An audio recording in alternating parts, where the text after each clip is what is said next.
Hello everybody, my name is Engetelo Reni Makamu, known as Zatsawani Makamu, and today I'm going to be telling you about my two careers.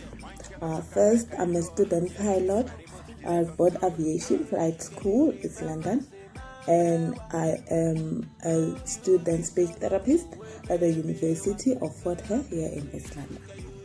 So I'm doing two careers. I'm gonna tell you how I tackle my careers, my challenges, the advantages. Firstly, these two careers has nothing to do with each other. I'm gonna tell you why I decided to do both of them or why I'm doing both of them, right?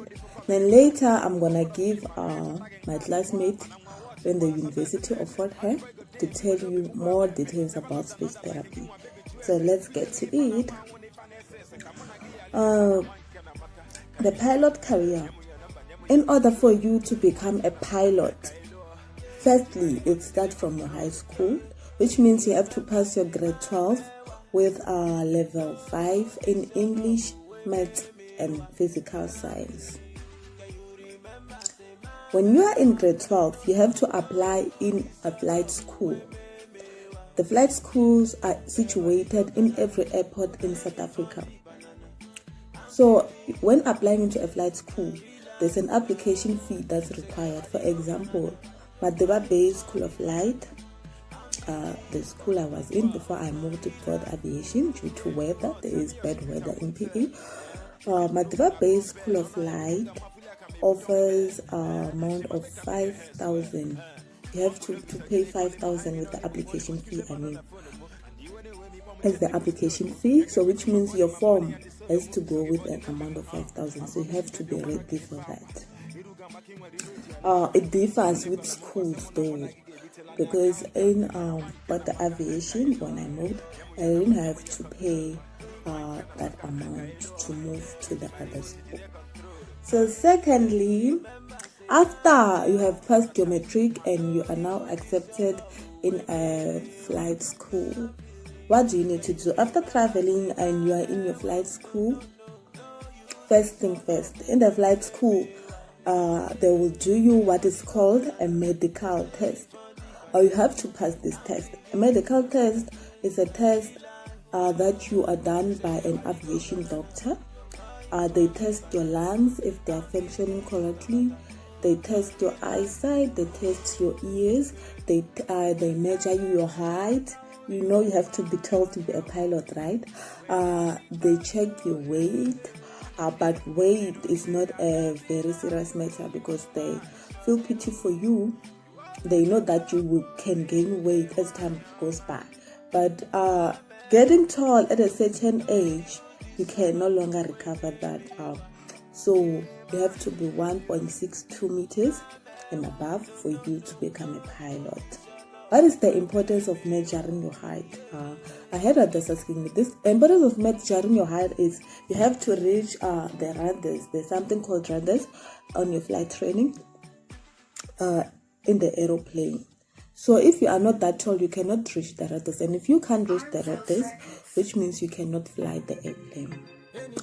Moving on to the requirements. Firstly, when you get into the flight school, after they did you a medical test and you passed your medical test, yay, you are now ready to go. Then they call you in some certain room. They do you an intellectual test. They ask you questions like if you can crash, what can you do, your general knowledge. And they check if you are ready to do these things. After you say you are ready, if you are under 18, you and your parents have to sign a consent form to say you are ready to go to become a pilot, or you have to sign if you are over 18 yourself. Then after they did you the test, you passed, you told them that when there's an engine failure, what are you gonna do? But it's just general knowledge. They don't consider it much. After that, then now they tell you you've made it. You go buy books. You do 8 subjects. They're called You're gonna write 8 more exams. That's the theory part, and you'll be attending classes. So what you are doing there is multitask. You are both doing theory and you're doing practicals.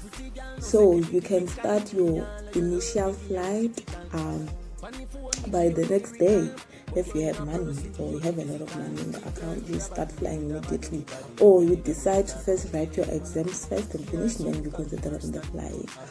As for me, I was multitasking. I was writing my exams while flying. So in your initial flight, they want you, after the flight, you have to tell them how you feel. Do you still want to continue? Because there are a lot of goosebumps in the air, I tell you guys. Oh, my first experience was really bad. I was crying, shouting there in the air. But still, you have to be brave enough to say, I want to continue. How are you guys doing it? When that aeroplane is turning and it's very small, you feel like you are falling, you are dying, guys. But you'll be with your instructor, so you just have to relax. Relax and act as if everything is fine. I screamed, I don't want to lie. But as time goes by, your body adjusts with those goosebumps and everything. You know that I have to go through those things for me to fly in the craft. So that's how you endure through. Now when you start your flying, you have to learn something called ELO. Here's the book for ELO. If you're gonna come to the flight school, you have to read this thing every day.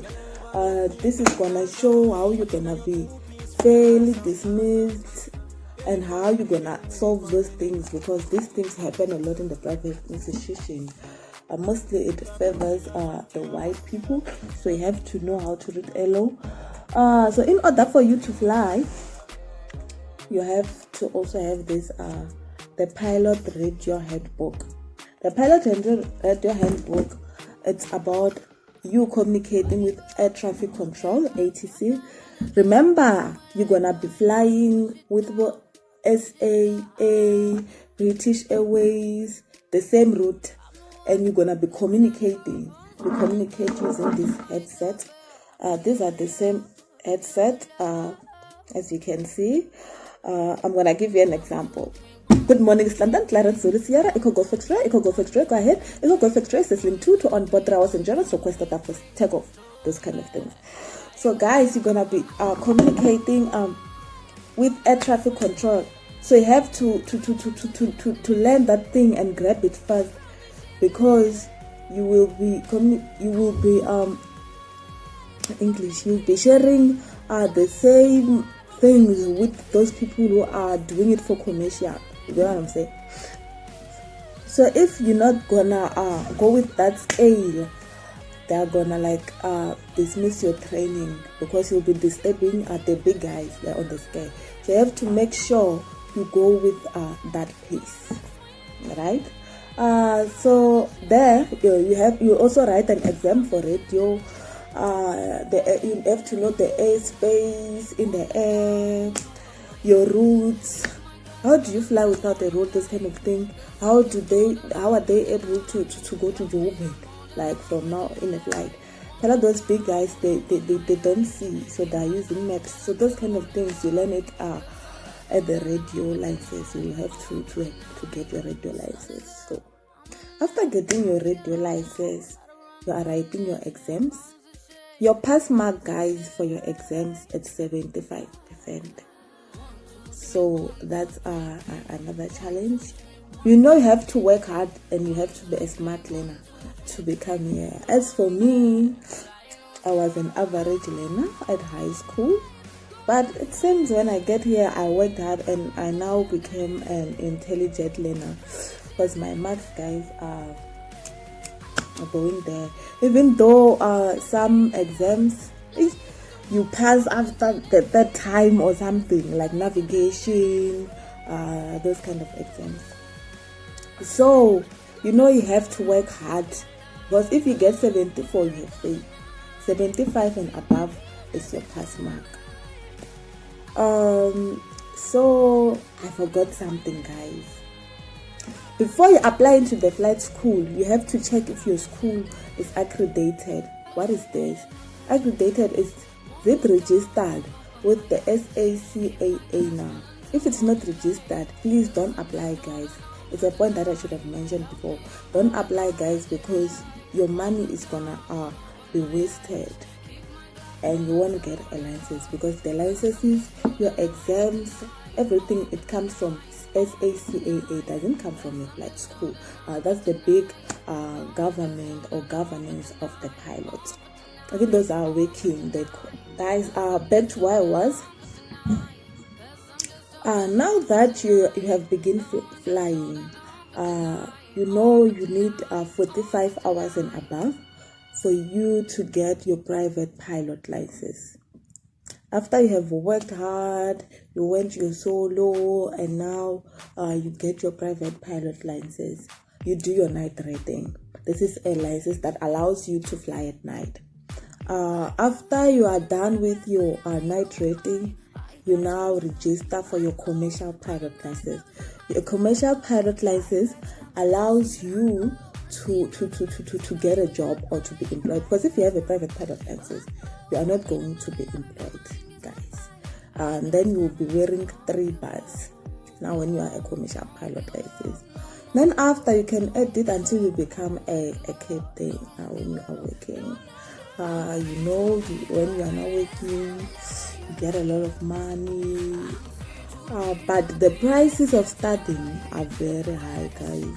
Like imagine your private pilot licenses are for 130,000 and there is interest there. Yo guys, there is interest.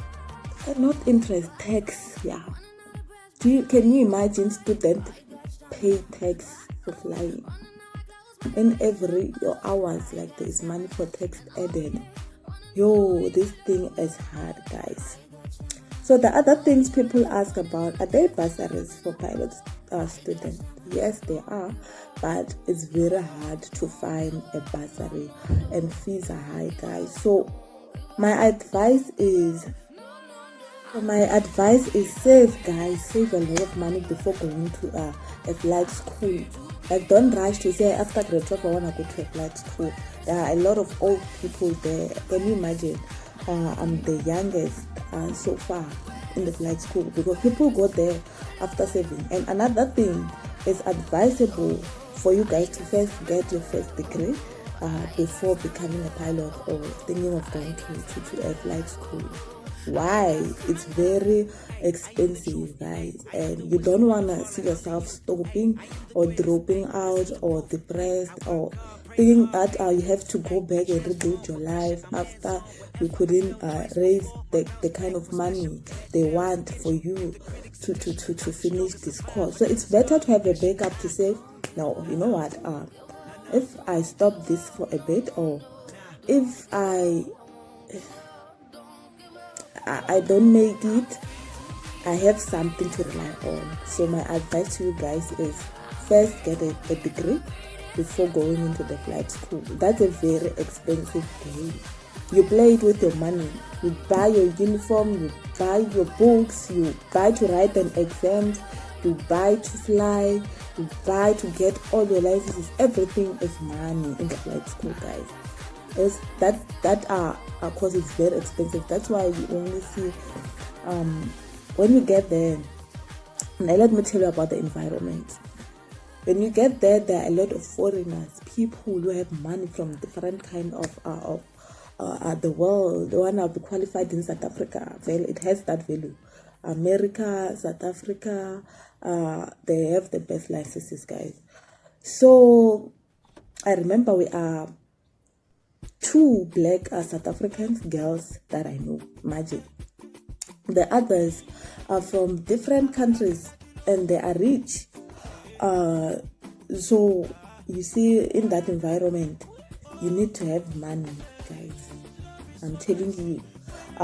What is the reason I did the second choice? When I was in the flight school, my instructor told me that, Reni, you need another degree. while you are doing this thing, be doing another degree, because this course is very expensive. So you need you are still young and everything. And true, then I thought about that. Then I thought about the fact that, when I'm in a university, I can be able to apply for NSFAS, since bursaries are hard to find here, and the courses, the things are expensive in the flight school. And remember, I have 27 siblings, guys, which my parents have to take care of. I'm not the only child at home. So I thought about it. I'm like, it's gonna be a good idea. When I'm in the university, accommodation is paid, food is paid. I can be able to braid my own hair, buy my lotions and everything, my toiletries. My parents are focusing on the flight school, paying the fees, since the bursaries, I told you, they're hard to find. So that's why I'm doing 2 courses, guys. Not that it's something that I wanted. So that's the reason I'm doing 2 courses. Speech therapy, that I love it. And I'm gonna give my classmate to tell you more details about what is speech therapy, the requirements, what you're expected to do. While I recap the pilot study. What else? What did I leave? Let me say, just go Google Madiba Bay School of Light pilot training. You'll get a lot of information there, guys. What you need to know, what you require. That I don't know is a lot of matters. A lot of things you need to know, guys. So Madiba Bay School of Light has everything you need to know. Bye. And get the Lorena Makamu over to my colleague. Bye. Hello everyone, my name is Apani Dinewa, and today I'll be telling you more about the speech therapy degree, all its requirements and experiences that I've been through. I'm a second year student at the University of Fort Hare. What I can say about this degree is that it's very demanding. Not that much though, but the content is a lot. It requires time, determination, and perseverance, I can say. You have to have patience because you'll be working with people who have physical impairments, people who can't literally do things for themselves, people with communication disorders, dealing with people who have Down syndrome, children with Down syndrome, cerebral palsy, all that. So you need to have patience. The minimum requirements for doing this degree are: you have to pass your maths, physics, life science, and English with a minimum of level 5 in all universities, if I'm not mistaken.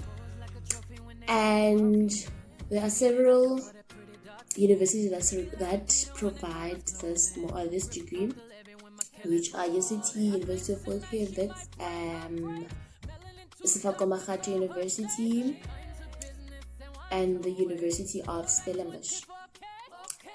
So for you to get into this degree, you don't have to put your mind into this thing of the minimum requirements is a level 5, so I have to work for a level 5. Work for more than that, because the competition is too high and you don't want to get disappointed at the beginning of the year when you get that rejection letter, because you will. A lot of people are applying, and especially for this degree, not a lot of people get accepted because they want a minimum number. I think it's less than 30 people. They don't take more than 30. Yeah, they don't take more than 30 people. And what else? The experiences. What I've experienced during my 2 years is that you have to know how to balance your work, because a lot of modules that you'll be doing, it will be just a theory. It's theory based, less calculations, a lot of work. So if you are a hard worker, you'll be able to pass, because it's not that difficult. You just have to know the content, focus on your books. Yeah, pretty much. Well, was it my dream career? I'm afraid not. I never chose speech. Speech chose me. That's all I can say. Because I wanted to do medicine, but I couldn't qualify straight from matric. So the other day when I went to the hospital for my practicals, because we'll be doing a lot of practicals in this degree, I went to the hospital for practicals and I was asked, was this really what I wanted? And I was like, no, I wanted to do medicine. I still want to do medicine, and I just lost encouragement. So they told me that there are other ways to get into medicine. So this one is for those who are currently doing matric and they see that their marks are not good enough to get them through to medicine, and they still want to do medicine. What I didn't know by that day was that I was supposed to put BSc as my second choice. That one I didn't know, and I think it was the mistake that I did, because if I was doing anything, I could easily go to medicine after completing my BSc degree. So right now, all I can do is to apply to other universities that I'm at, accept senior students, people who are already in the university, or you can go through the GMP program at the University of Wits, where they take postgraduates, and then you'll start doing medicine at the 4th level. Yeah, we'll start from year 4. So another thing I can tell you about the speech therapy degree is that you'll be working with children most of the time, and it's quite a nice platform if you love helping people, because you will be working a lot with people. And mind you, if you are a speech therapist, you are not going to be based on hospital only. There are other places where you can work, like schools, special schools. You can have your own practice. You can open your own practice. What else? You can work at the military, the old age homes, you name them. There are a lot of workplaces that you can choose from after graduation. Or you can be a lecturer. So you have a lot of options after graduation. And it's a 4-year degree. Here at Fort Hare, you're doing it for 4 years. And after those 4 years, you'll be having your honors. You'll get your honors. After this 4 years, you won't be having a degree only, but an honors. Yes. Thank you. Good morning, everybody. Is it a good morning? Good morning, everybody. My name is Apani Dinero. Yeah, she's with Agatha.